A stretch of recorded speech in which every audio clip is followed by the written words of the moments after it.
بسم الله الرحمن الرحيم. السلام عليكم ورحمة الله وبركاته.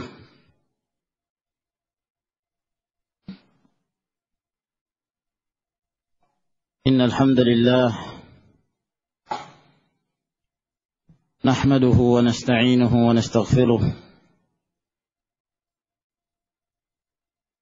ونعوذ بالله من شرور أنفسنا ومن سيئات أعمالنا.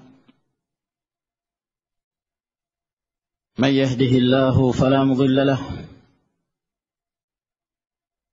ومن يضلل فلا هادي له. وأشهد أن لا إله إلا الله وحده لا شريك له. وأشهد أن محمدا عبده ورسوله.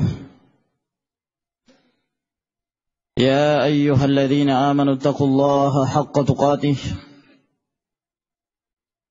ولا تموتن إلا وأنتم مسلمون.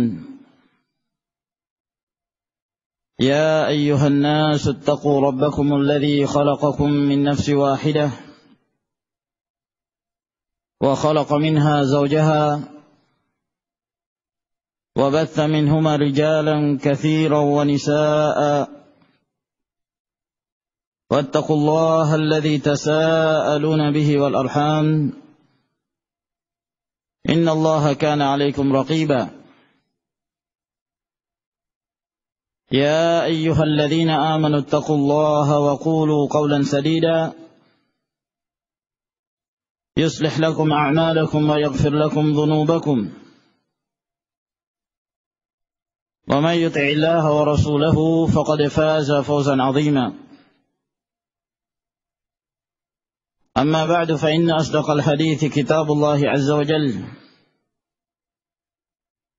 وخير الهدي هدي محمد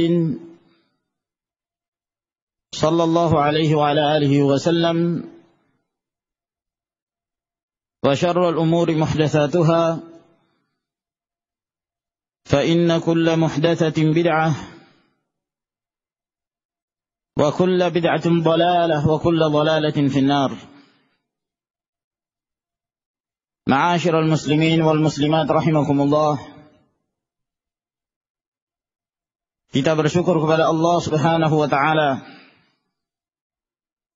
yang kembali mempertemukan kita dan mengumpulkan kita dalam majlisul ilm. Semoga Allah Subhanahu wa taala senantiasa memberikan kepada kita hidayah dan melapangkan hati kita untuk menerima kebenaran dan memberikan taufik untuk dapat mengamalkannya. Kita melanjutkan kembali pelajaran kita dari kajian Sahih Al-Imam Al-Bukhari rahimahullahu ta'ala. Pada pertemuan yang lalu, kalau tidak salah kita telah menyebutkan perkataan Ammar bin Yasir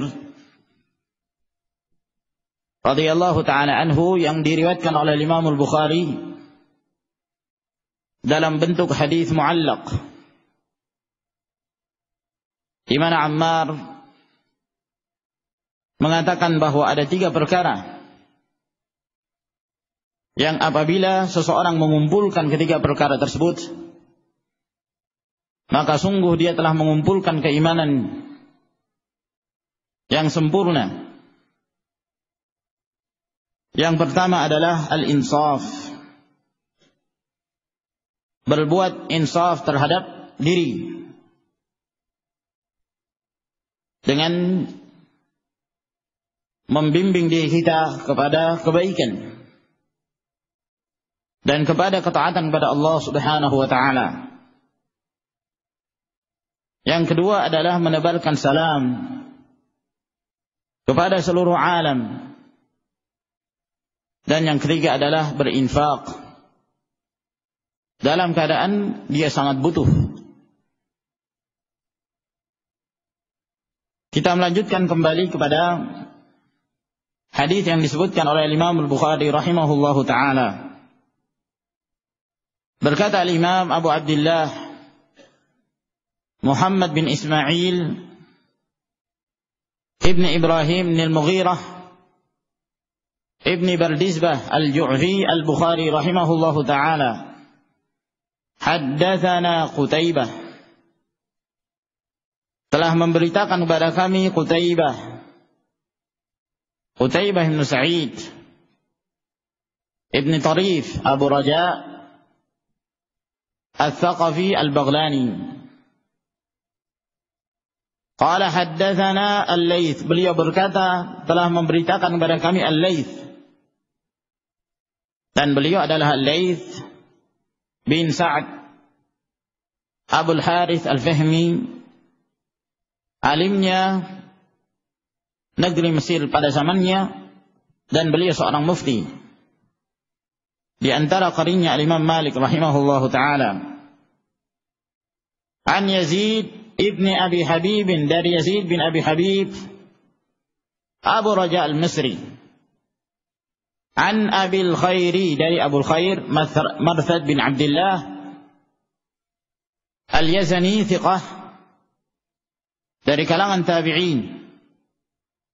An Abdullah bin Amr, dari Abdullah bin Amr, anna rajulan sa'ala Rasulullah sallallahu alaihi wasallam, bahwa ada seseorang yang bertanya kepada Rasulullah sallallahu alaihi wasallam, ayyul islami khairun, Islam apakah yang terbaik?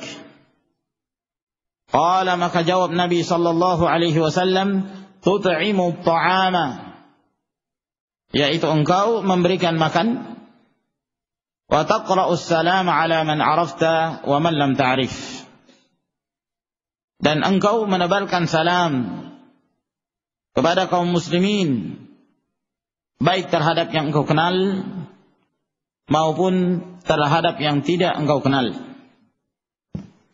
Dan saya kira kandungan dari hadis ini sudah pernah kita bahas pada bab-bab yang sebelumnya, karena hadis ini adalah pengulangan yang disebutkan oleh Al-Imam Al-Bukhari rahimahullahu ta'ala, yang beliau sebutkan pada bab yang ke-5 atau ke-6, it'amut ta'am minal Islam, bahwa memberi makan itu termasuk di antara kesempurnaan Islam seseorang. Berasal dari sahabat yang sama, yaitu Abdullah bin Amr radhiyallahu ta'ala anhuma, sehingga kita tidak perlu mengulangi penjelasan dari hadis ini. Maka kita lanjutkan ke bab yang berikutnya. Berkata Imam Al-Bukhari rahimahullah, bab kufranil ashir wa kufrin duna kufrin. Bab kufran al-ashir, mengkafiri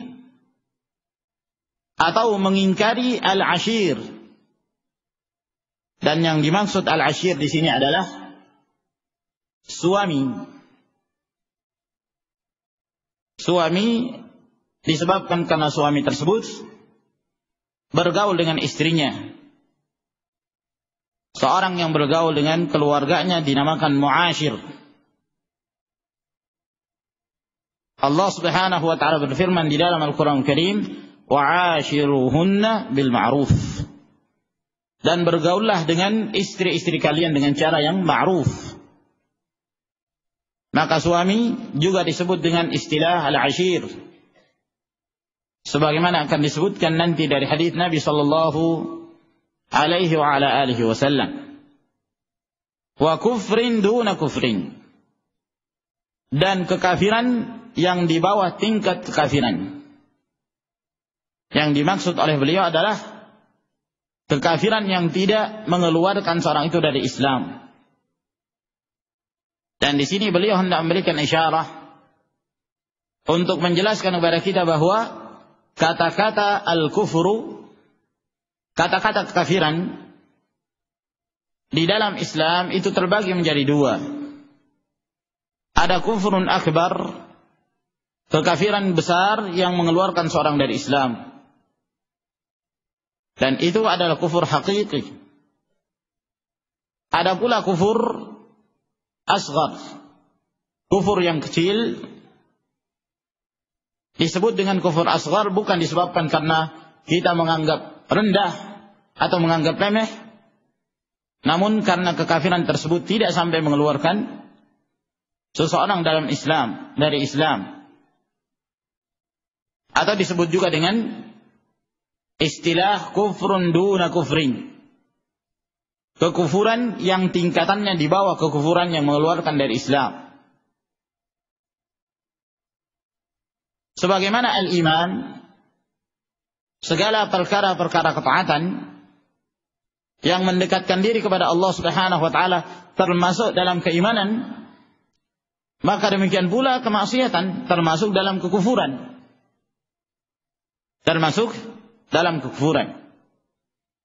Sehingga Allah Subhanahu wa taala dan Rasulnya sallallahu alaihi wasallam terkadang menyebutkan kata-kata kufur baik dalam Al-Qur'an Al-Karim atau dalam hadis-hadis Nabi sallallahu alaihi wasallam yang dimaksudkan adalah kemaksiatan yang tidak menyebabkan seorang itu keluar dari Islam.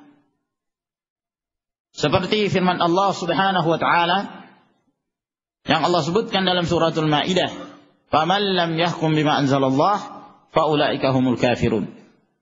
Dan barang siapa yang tidak berhukum dengan apa yang diturunkan oleh Allah, maka mereka itu adalah orang-orang yang kafir. Ibnu Abbas radhiyallahu taala anhuma, seperti yang diriwayatkan oleh Imam Al-Hakim dalam kitabnya Al-Mustadrak dan yang lainnya, bahwa beliau mengatakan yang dimaksud kekufuran di sini adalah bukan kekufuran yang menyebabkan seorang keluar dari Islam, akan tetapi yang dimaksud adalah kufrun duna kufr, kekufuran di bawah tingkat kekafiran yang mengeluarkan dari Islam. Dalam hadis-hadis Nabi sallallahu alaihi wasallam itu banyak disebutkan istilah kufur, akan tetapi yang dimaksud adalah kemaksiatan dan tidak menyebabkan seorang itu keluar dari Islam.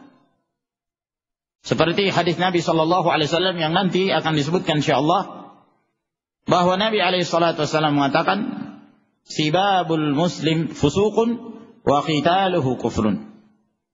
Mencela seorang muslim itu adalah kefasikan, dan memeranginya atau membunuhnya adalah kekafiran. Namun bukanlah yang dimaksud kekafiran yang mengeluarkan seorang itu dari Islam. Rasulullah sallallahu alaihi wasallam juga mengatakan, "La tarji'u ba'di kuffara yadribu ba'dukum riqaba ba'dhin."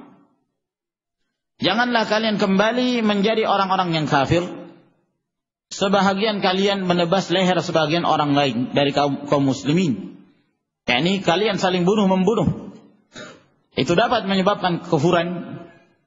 Namun yang dimaksud kekafiran di sini bukanlah kekafiran yang dapat mengeluarkan seorang itu dari Islam. Namun itu adalah kemaksiatan dan termasuk di antara dosa besar yang mendatangkan kemurkaan Allah Subhanahu wa ta'ala. Dan nanti insyaallah ta'ala dalam bab-bab ini akan disebutkan hadis-hadis yang disebutkan oleh Rasulullah sallallahu alaihi wasallam bahwa itu kufur, kekafiran, namun tidak menyebabkan seorang itu keluar dari Islam. Termasuk dalam bab ini Al-Imam Al-Bukhari menyebutkan bab kufranil ashir, mengkafiri suami. Disebutkan kata-kata kufur. Yang dimaksud mengkafiri suami adalah mengingkarinya dan enggan untuk taat kepada suami. Fihi an Abi Sa'id Al-Khudri anin Nabi sallallahu alaihi wasallam.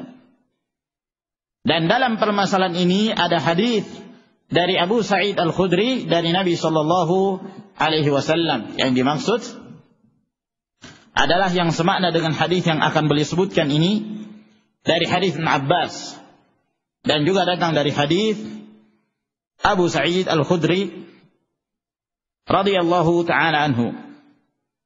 Berkata Imam Al-Bukhari rahimahullahu ta'ala, haddatsana Abdullah bin Maslamah, telah memberitakan kepada kami Abdullah bin Maslamah Al-Qa'nabi, salah seorang di antara murid-murid Al-Imam Malik rahimahullahu ta'ala yang paling terpercaya dalam meriwayatkan kitab beliau Al-Muwatta.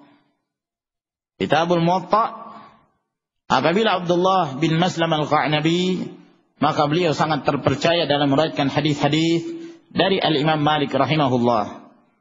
An Malikin, dari Malik Ibnu Anas, Abu Abdullah, Imam Darul Hijrah, salah seorang imam yang tersebar madhabnya di sebagian negara, yaitu madhabul Malikiyah. Dan beliau dikenal seorang yang berpegang teguh dengan sunnah Rasulullah sallallahu alaihi wasallam. Beliau sangat tidak senang melihat ada orang yang mempertanyakan hal-hal yang gaib, yang tidak diketahui oleh kita. Perkara-perkara yang Allah Subhanahu wa ta'ala dan Rasulnya tidak mengabarkan kepada kita, lalu kemudian dipertanyakan. Pertanyaan yang berbentuk berlebih-lebihan. Oleh karena itu suatu ketika ada seorang datang duduk di majelisnya Imam Malik rahimahullah ta'ala, lalu dia bertanya kepada Imam Malik. Dia mengatakan, "Ya Abu Abdullah, wahai Abu Abdullah, bukankah Allah berfirman, Ar-Rahmanu 'alal arsy istawa? Allah itu di atas arasy beristiwa." Lalu dia bertanya, "Kaifa istawa? Bagaimana sih istiwanya Allah itu?" Dia bertanya tentang bagaimananya. Pertanyaan yang tidak pernah ditanyakan oleh para sahabat kepada Rasulullah sallallahu alaihi wasallam. Padahal ayat yang menjelaskan tentang istiwanya Allah Subhanahu wa taala di atas arasy terdapat dalam 7 tempat dalam Al-Qur'an Al-Karim. Karena jelaslah makna dari istiwa tersebut dalam bahasa Arab, para sahabat tidak perlu mempertanyakan. Datang orang-orang belakangan bertanya sesuatu yang tidak dipertanyakan oleh mereka, para sahabat, karena ini termasuk masalah yang gaib. Bagaimana sih istiwanya Allah itu? Maka sambil berkerut, Al-Imam Malik rahimahullah ta'ala, kening beliau berkeringat, ya, kaget mendengarkan pertanyaan yang seperti ini. Lalu beliau mengatakan, "Al-istiwa'u ma'lum, wal kaifu majhul, wal imanu bihi wajib, was su'alu anhu bid'ah. Akhrijuhu fa innahu mubtadi'." Kata Imam Malik rahimahullah ta'ala, kata-kata istiwa dalam bahasa Arab itu suatu yang sudah diketahui, ma'lum. Apa istiwa dalam bahasa Arab? Maknanya adalah al-ulu, tinggi, wal-irtifa', Allah itu terangkat, maha tinggi, ya. Ada sebagian menambah wal-istiqrar, dan Allah Subhanahu wa ta'ala itu istaqar, menetap dalam ketinggian Allah Subhanahu wa ta'ala. Itu makna istiwa. Sehingga maknanya jelas. Ar-Rahmanu 'alal arsy istawa. Allah itu maha tinggi di atas arasy, dan tidak ada yang meninggikan Allah Subhanahu wa ta'ala. Ada sebagian dalam kamus yang tidak bisa dijadikan sebagai sandaran dalam mengenal mufradat dalam bahasa Arab. Seperti kamus, ada yang disebut dengan kamus Al-Munajjid. Ya. Itu menafsirkan kata al-istiwa dengan al-istila atau istaula, yang artinya menguasai. Ini tidak dikenal dalam bahasa Arab. Para ahli lughah, ahli bahasa tidak pernah masukkan istawa bermakna istaula. Istawa diartikan menguasai. Allah menguasai arasy. Ini tidak pernah sama sekali dikenal di kalangan para ahli bahasa. Oleh karena itu, tatkala muncul orang-orang belakangan berusaha untuk memelintirkan makna dari ayatnya, dari tempat yang sebenarnya, penafsiran yang sebenarnya, maka para ulama memberikan peringatan dalam hal ini. Ibnul Qayyim rahimahullah ta'ala, Syekhul Islam Ibn Taimiyah rahimahullah menjelaskan tentang tidak dibenarkannya dan batilnya menerjemahkan istiwa menjadi istaulah. Allah menguasai arasy. Ya. Lalu bagaimana dengan firman Allah Subhanahu wa taala, Allahul ladzi khalaqas samawati wal arda wama bainahuma fi sittati ayamin tsumma istawa 'alal arsy. Allah yang menciptakan langit, Allah yang menciptakan bumi dan apa yang ada di antara keduanya dalam tempo 6 hari, kemudian istawa 'alal arsy. Kalau diartikan menguasai, kemudian Allah menguasai arasy. Kata-kata menguasai itu kan berarti menunjukkan sebelumnya Allah tidak berkuasa. Allah tidak menguasai arasy. Seakan-akan sebelumnya ada yang menguasai arasy lalu kemudian dirampas oleh Allah. Dan ini batil, tidak benar. Nah, dan tidak dikenal dalam bahasa Arab. Istiwa bermakna istila. Yang benar istawa maknanya adalah Allah itu maha tinggi di atas arasy-Nya, di atas seluruh makhluk. Ini maknanya. Wal kaifu bagaimananya, bagaimana beristiwanya Allah di atas arasy, itu tidak dikabarkan kepada kita. Kita tidak tahu. Dan beriman tentang istiwanya Allah di atas arasy adalah wajib karena disebutkan oleh Allah. Mempertanyakan tentang bagaimananya itu adalah pertanyaan bid'ah, kata Imam Malik. Sampai beliau memerintahkan pada sebagian muridnya, keluarkan orang ini.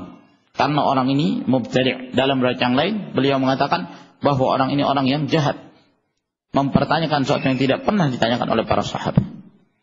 Nah, ma'asyiral ikhwah rahimakumullah, Al-Imam Malik rahimahullah ta'ala termasuk di antara imam kaum muslimin. An Zaid bin Aslam, dari Zaid bin Aslam Al-Qurashi Al-Adawi rahimahullah ta'ala, thiqah. An Atha bin Yasar, dari Atha bin Yasar Al-Hilali Abu Muhammad, beliau berasal dari Madinah, di antara murid terdekatnya Abdullah bin Abbas radhiyallahu ta'ala anhuma. An Ibnu Abbas qala, dari Ibnu Abbas, Abdullah bin Abbas, Abul Abbas, sahabat Nabi sallallahu alaihi wasallam, sekaligus beliau adalah anak pamannya Rasulullah, sepupu beliau alaihi salatu wassalam.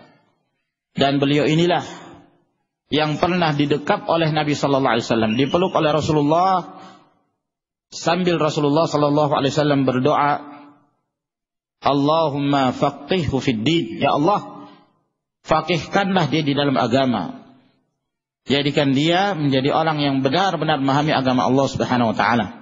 Dalam riwayat yang lain beliau mengatakan, Allahumma faqihhu fid din wa 'allimhu ta'wil, ya Allah faqihkanlah dia dalam agama dan ajarkan kepada dia ilmu tafsir.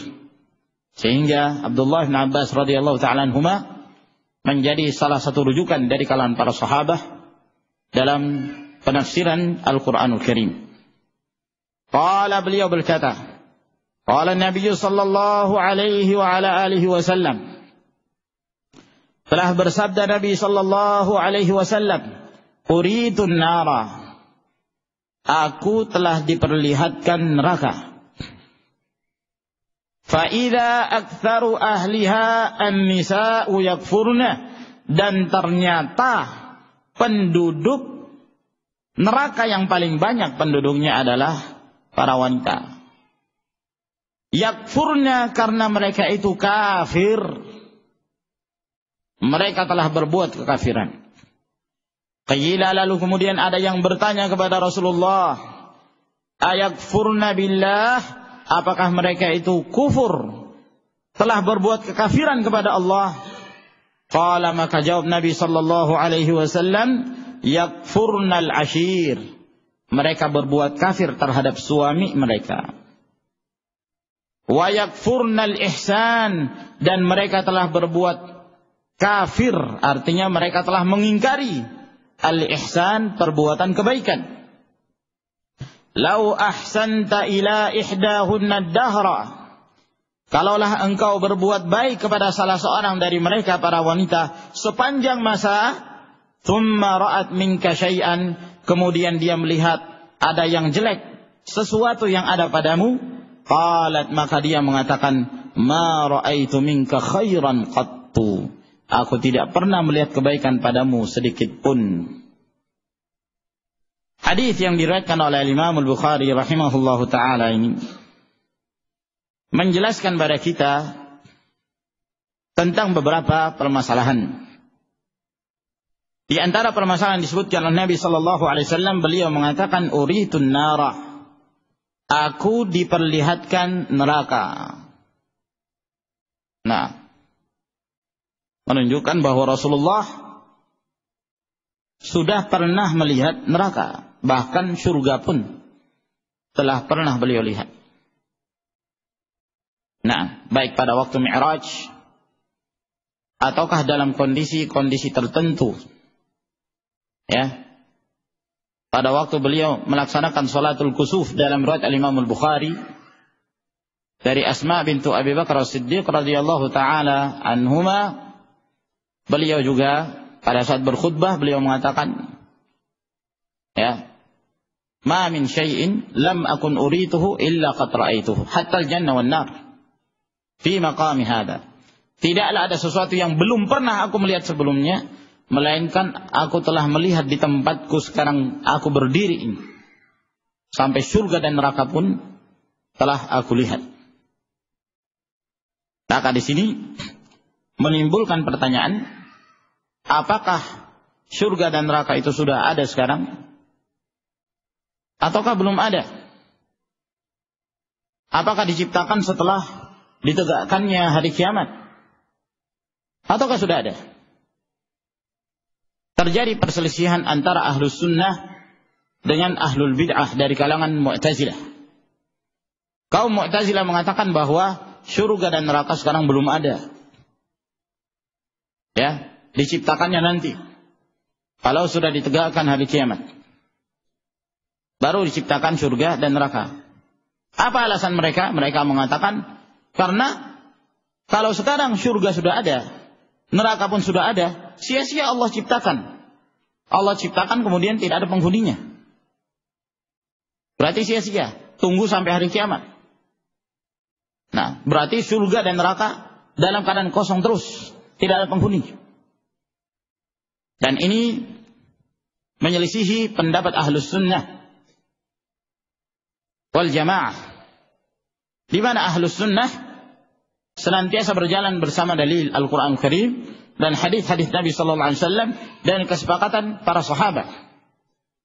Mereka mengatakan bahwa surga dan neraka sudah ada sekarang, telah diciptakan oleh Allah Subhanahu wa Ta'ala berdasarkan banyak dalil.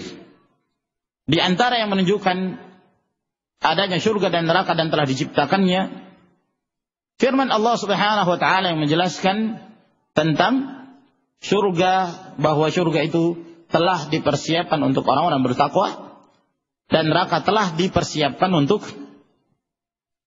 orang-orang kafir. Fattaqun nar allati uiddat lil kafirin. Takutlah kalian terhadap neraka yang telah dipersiapkan dalam bentuk fi'il madhi, dalam bentuk lampau, ya, past tense, yang telah lampau, fi'il madhi, telah dipersiapkan untuk orang-orang kafir. Penyebutan lampau menunjukkan bahwa neraka sudah diciptakan. Demikian pula Allah Subhanahu wa Ta'ala mengatakan uiddat lil muttaqin, bahwa surga itu telah dipersiapkan untuk orang-orang yang bertakwa. Dalam penyebutan fi'il madhi, lampau bentuk majhul, yang menunjukkan bahwa surga dan neraka telah diciptakan oleh Allah Subhanahu wa Ta'ala. Sekarang ini sudah ada. Nah, kata-kata dipersiapkan tidak mungkin melainkan kalau sesuatu itu sudah ada. Seorang istri misalnya, ya, yang menunggu kedatangan suami. Lalu kemudian dia telah menyiapkan hidangan di atas meja. Suaminya datang, maka dia mengatakan kepada suaminya, wahai suamiku, hidangan telah disiapkan. Telah disiapkan. maka difahami oleh suami bahwa sudah ada, siap. Nah, kalau misalnya belum ada, lalu kemudian datang suaminya, dia mengatakan hidangan telah disiapkan, berarti dia dusta. Iya kan? Dia dusta. Dan Allah Subhanahu wa taala menggunakan bahasa yang sangat fasih dalam Al-Qur'an Karim. Kalau mungkin orang Mu'tazilah mengatakan, lalu apa faedahnya diciptakannya surga dan neraka sekarang ini? Sementara belum ada penghuninya. Faedahnya banyak. Faedahnya sangat banyak. Di antara faedahnya adalah untuk memberikan dorongan kepada kaum mukminin dan memberikan rasa takut kepada orang-orang yang melanggar perintah-perintah Allah Subhanahu wa taala. Ya, kalau dikhabarkan pada mereka bahwa surga itu sudah ada, ya, telah dipersiapkan, maka itu lebih menyebabkan seorang itu bersemangat dalam beramal. Berbeda kalau dikatakan belum, nanti, ya, nanti dibangunnya, nanti diciptakannya, ya. Nah, kalau seorang misalnya, ya, dia akan dijanjikan oleh orang tuanya bahwa dia akan dibangunkan rumah dengan syarat bahwa dia harus lulus dalam ujian. Kamu bersungguh-sungguh ujian. Kalau kamu lulus, rumah saya sudah persiapkan, sudah dibangun. Nah, itu lebih, ya. Berbeda kalau misalnya dia mengatakan, kalau kamu lulus nanti saya akan bangunkan rumah. Akan, ya, belum tentu. Nah, ya, itu akan menimbulkan semangat yang lebih besar. Demikian pula ancaman terhadap orang-orang kafir. Ketika mereka melanggar ayat-ayat Allah, ketika mereka berbuat kemaksiatan, diancam. Telah dipersiapkan neraka itu untuk orang-orang kafir. Neraka itu sudah ada. Sehingga menimbulkan rasa takut pada diri mereka. Semoga mereka bertaubat kepada Allah Subhanahu wa taala.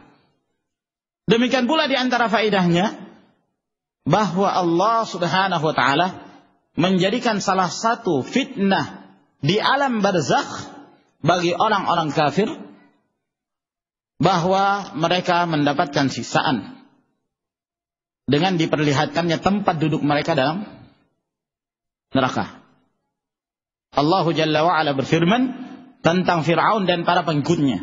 An-naru yu'raduna 'alaiha ghuduwan wa 'ashiyya wa yawma taqumus sa'atu abshiru adkhilu ala fir'auna asyaddal 'adzab.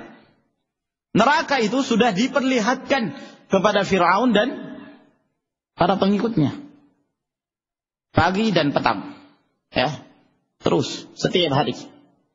Jadi sekarang ini Fir'aun dan para pengikutnya dalam keadaan tersiksa. Di antara siksaan yang Allah berikan di alam kubur, di alam barzakh, adalah mereka terus melihat tempat duduk mereka nanti dalam neraka, dalam keadaan tersiksa. Jadi untuk menyiksa mereka sebelum mereka merasakan siksaan akhirah, pada saat ditegakkannya hari kiamat, maka dikatakanlah kepada mereka, adkhilu ala fir'auna asyaddal 'adzab. Masukkanlah para pengikut Fir'aun tersebut ke dalam siksaan yang paling pedih. Demikian pula orang-orang yang mendapatkan kenikmatan, nikmatul qabr, nikmat di alam barzakh. Mereka akan diperlihatkan tempat mereka nanti dalam surga. Dalam hadis yang sangat panjang sekali yang diriwayatkan oleh Imam Ahmad dari hadis Al-Bara bin Azib radhiyallahu taala anhu, Rasulullah sallallahu alaihi wasallam menjelaskan tentang hal tersebut. Walhasil ma'asyiral ikhwah rahimakumullah, ini semua menunjukkan bahwa surga dan neraka telah diciptakan dan sudah ada sekarang. Lalu bagaimana dengan yang dilihat oleh Nabi sallallahu alaihi wasallam? Aku diperlihatkan neraka. Penduduknya yang paling banyak adalah para wanita. Apakah penghuni neraka sekarang sudah ada? Apakah penghuni surga sekarang sudah ada? Yang sahih dalam hal ini bahwa surga dan neraka belum ada penghuninya. Penghuninya nanti setelah ditegakkannya hari kiamat. Seluruh makhluk yang mati mereka mengalami proses barzakh, alam barzakh seluruhnya. Sampai kemudian pada waktu yang telah ditetapkan oleh Allah Subhanahu wa taala, seluruh makhluk telah dimatikan dengan ditegakkannya hari kiamat. Lalu kemudian terjadi proses pembangkitan. dari alam kubur menuju kepada alam kekal, yaitu alam akhirah. Jadi sekarang belum ada. Dan apa yang dilihat oleh Nabi sallallahu alaihi wasallam, Allah Subhanahu wa taala memperlihatkan kepada beliau sesuatu yang akan terjadi nanti. Apa yang beliau lihat dalam surga, bahwa beliau telah melihat terompahnya Bilal di dalam surga, ya. Dan beliau melihat kondisi neraka, orang-orang disiksa oleh Allah Subhanahu wa taala dalam neraka. Ini Allah Subhanahu wa taala memperlihatkan pada beliau sesuatu yang akan terjadi. Terkecuali arwah para syuhada dan arwah kaum mukminin. Maka mereka itu mendapatkan kenikmatan. Ruh-ruh mereka terbang di dalam surga. Sebagaimana yang dijelaskan dalam hadis-hadis yang sahih riwayat Imam Bukhari dan yang lainnya, ketika Rasulullah sallallahu alaihi wasallam menafsirkan firman Allah Subhanahu wa taala, "Wala tahsabanna alladhina qutilu fi sabilillahi amwata bal ahya'un 'inda rabbihim yurzaqun." Jangan kalian menyangka orang-orang yang terbunuh dalam pertempuran, dalam jihad di jalan Allah Subhanahu wa taala, mereka itu dalam keadaan mati. Bahkan mereka itu hidup. Di sisi Allah Subhanahu wa taala, mereka senantiasa mendapatkan rezeki dari Allah. Ya, ini berkenaan tentang orang-orang yang meninggal. Mereka sebagai syuhada. Lalu kemudian roh-roh mereka itu di dalam surga, ya, berada di tembolok burung yang berwarna hijau. Terbang ke sana kemari, dan mereka makan dan minum apa saja mereka inginkan dari surga.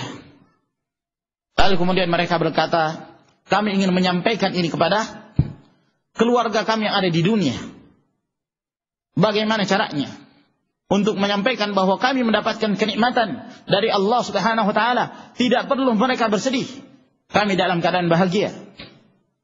Maka Allah Subhanahu wa taala mengatakan, aku yang akan menyampaikan kepada mereka dengan diturunkannya firman Allah Subhanahu wa taala ini. Wala tahsabanna alladhina qutilu fi sabilillahi amwat bal ahya'un 'inda rabbihim yurzaqun. Walhasil bahwa arwah kaum mukminin itu sudah ada di dalam surga.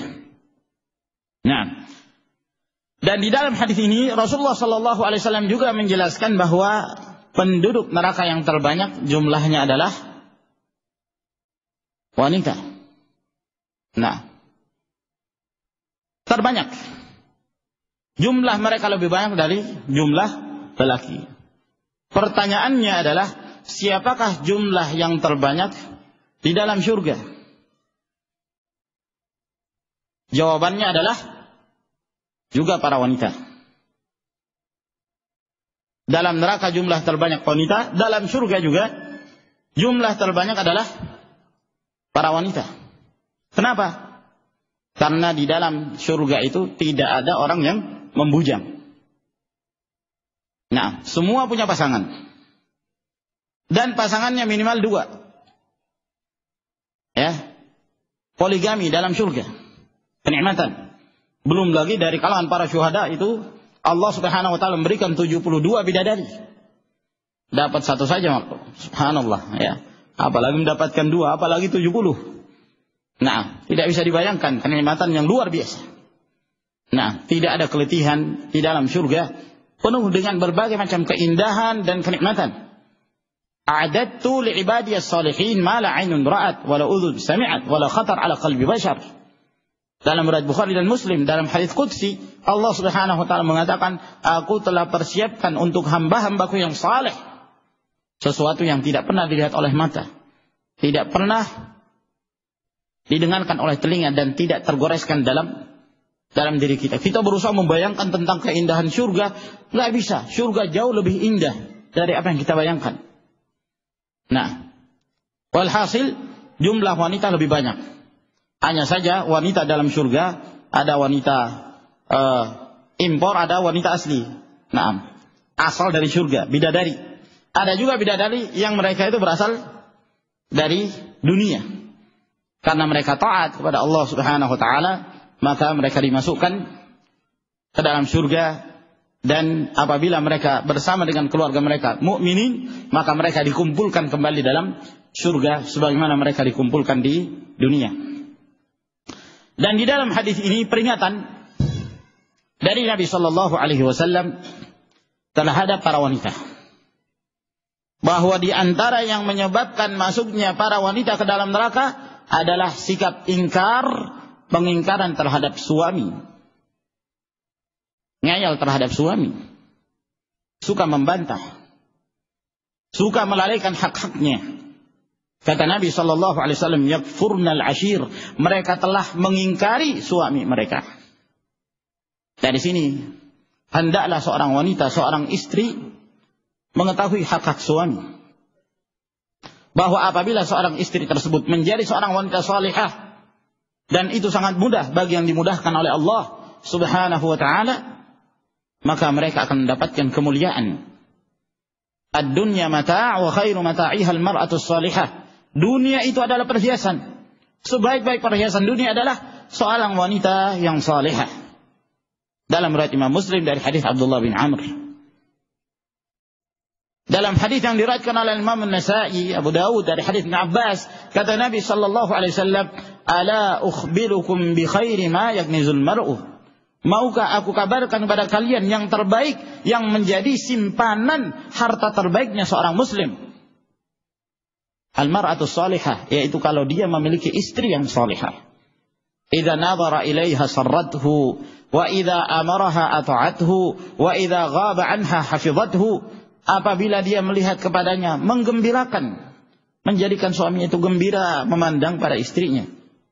Nah, bahkan Nabi SAW menyebutkan demikian mudahnya seorang wanita itu masuk ke dalam surga.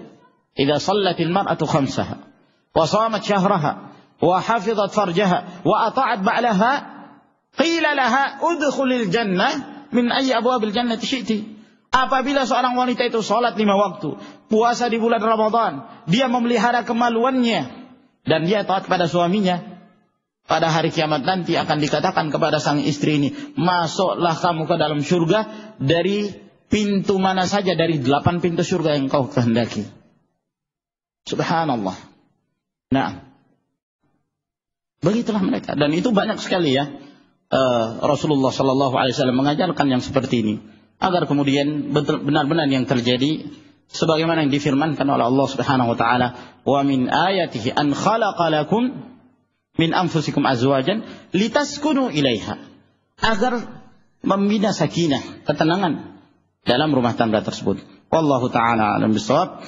Saya kira sampai di sini insyaallah. Mudah-mudahan apa yang kami sampaikan dapat memberikan manfaat dan faedah pada kita sekalian. Wa akhiru da'wana alhamdulillahirabbil alamin. Wassalamualaikum warahmatullahi wabarakatuh.